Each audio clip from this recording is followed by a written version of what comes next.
Good morning. How about a little read along early in the morning? This is what I'm reminding myself today, to be genuine, to be true to myself. So I'm going to read you a little chapter. So maybe you're drinking your coffee. It's called My Skirt On Sideways. Chapter 14 from Finding Your Joy Spot. What others think about us does matter. I wish it didn't. If you're all past not caring what others think, good for you.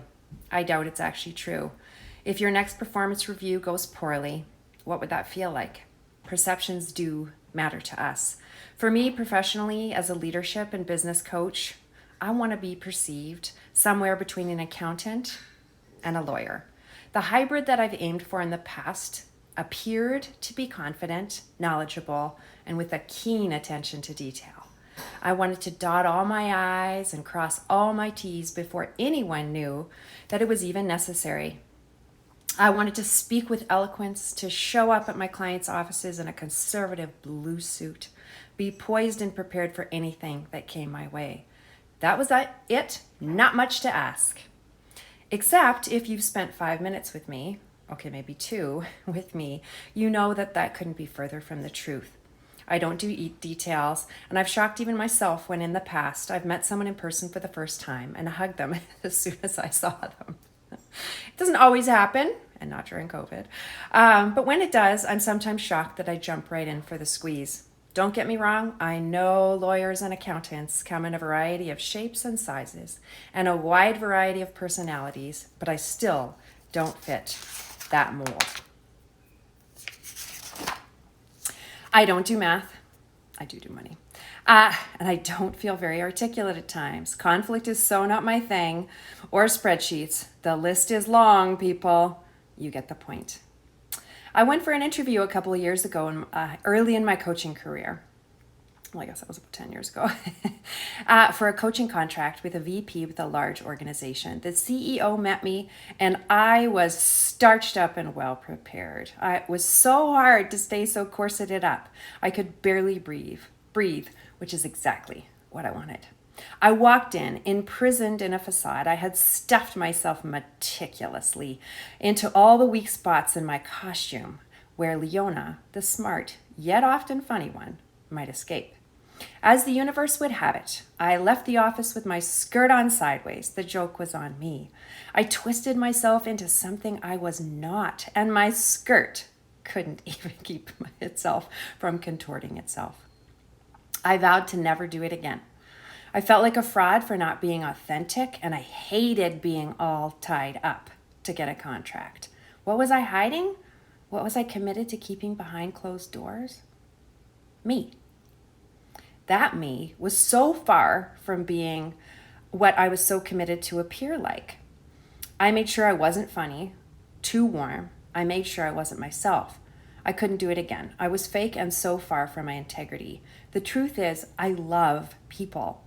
I do know to shake hands with people upon meeting them, but to be honest, many meetings do end with a hug. That's me. I love connecting genuinely. I have strong leadership and business expertise. I can have an intelligent conversation, and I have great business acumen. I also get choked up easily. I laugh heartily, have a good sense of humor, and have fun, all while getting some serious work done. I tend to wear blazers and big flowers on the lapel to remind me of joy, all while being classy and showing up with a bit of sass. That's all hard to hide. If that range doesn't suit someone in their organization, then I'm not the person for the position, and I'm okay with that. I'm not anywhere close to a detailed person. I am the last person you'd want to do your taxes, although we'd have some good laughs, and a lot of wine, and I might teach you some new ways to use profanity. Once I get to know someone, I do use happy faces and exclamation marks in my emails, and my values for both my coaching and health safety business are fun and joy. My skirt doesn't twist in quiet rebellion anymore, and I am blessed and honored to work alongside many amazing clients, from doctors to accountants to business owners and artists, all becoming more keenly aware of who they are and how they want to show up in the world. That's my joy spot.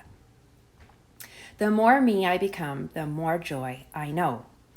What hit home for me, even when my skirt being on sideways didn't change me forever, was doing an exercise with my coach where the accountant lie smacked me in the face. I knew I wasn't being 100% me, but I couldn't put my finger on the real issue. What I uncovered was that I was trying to be perceived in a certain way, and that was all that mattered to me at the time, rather than focus on being the best version of myself. I also realized after going over this exercise that I made up a story that goofy people aren't smart or have much to offer. I so often have tried to hide my goofiness in professional settings. My coach and I explored that, and she said, "What about Patch Adams? He was smart and fun and warm." Damn, she is good. That hit me like a ton of bricks. I love him. He's goofy and loving and smart. I adore him. My homework was to watch the movie about him, and I was choked up the whole time. Patch is crazy and deep and loved others. He works hard for what matters to him, and I can do that. I do that. And if you have not watched this movie, then take the morning off and go watch it right now. You can thank me later. So now I'm goofy, funny, and serious me. I'm a flower and joy sock wearing girl. I own my own expertise. I do my best to be kind, to honor others with their uniqueness and flavor. I hold space equally for struggle and achievement. I avoid numbers like the plague, and I'm hoping to make the world a better place, just like you, in your own way. So lay aside what you hope people will perceive you as. And if blue suits are your thing, get more. If numbers light you up, bring them on. You're here to bring your truth to the world in a way that only you can. That's your joy spot. Let's set the world on fire together with truth, authenticity, and